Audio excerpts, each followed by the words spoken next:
ચલો good morning guys. લગન તો ક્યારના પતી ગયા પણ મને હજુ બી ત્યાં જવાનું ઈચ્છા થતી છે. હજુ એક જ ફ્રેન્ડ લગન કરે તો હજુ કૂદવા છું.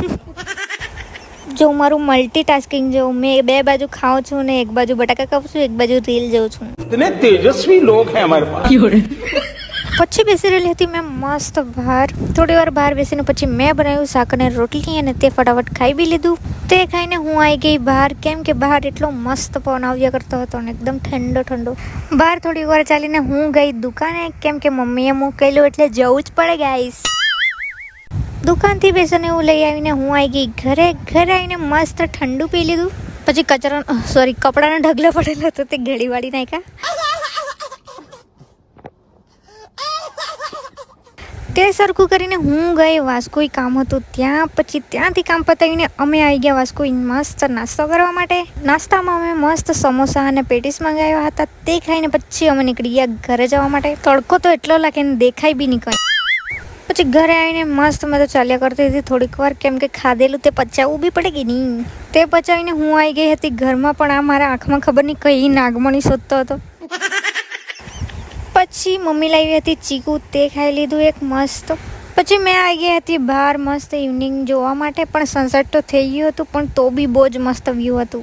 પછી મેં તો ભૂલી જ ગયેલી હતી કે મારી ટાંકી બી ભરવાની છે, તો ફટાફટ ગઈ. ટાંકી હાડે જઈને પહેલાં તો પાઇપ બાંધ્યો, જે મને બધાથી વધારે કંટાળો આવ્યો, કેમ કે મારાથી બાંધાય જ નહીં સરખું. પણ આ વખતે મેં સરખો જ બાંધા.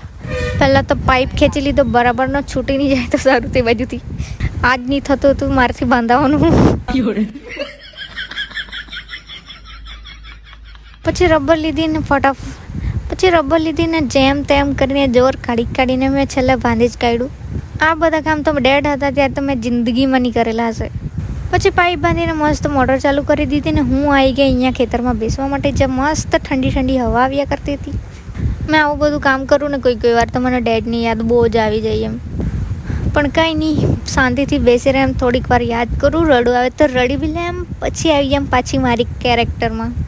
અહીંયા બેસેલી હતી પણ અહીંયા એટલો મસ્ત ઠંડો પવન આવ્યા કરતો હતો ને બપોરે તો એટલો તડકો લાગે ને અત્યારે એટલી ઠંડી હવા ચાલતી છે ને મજા આવી જાય. ને કોઈક વાર એકલું બેસવું બી બહુ મજા આવી જાય. મને બહુ મજા આવે. મેં ફરવા જામ ને ત્યાં બી મેં એકલી બેસવાનું જ શોધું. તો આ બ્યુટીફુલ ઇવનિંગનો નજારો જોઈને હું આવી ગઈ પાછી દુકાન પર. ત્યાંથી સામાન લઈ લીધું. પછી મારી દીદી આપી ગઈ, એની બર્થડે હતી આજે, તો મંચુરિયન રાઈસ આપી ગઈ, તે ખાધું. તો આજના માટે આટલું જ. મળીએ કાલે, બાય.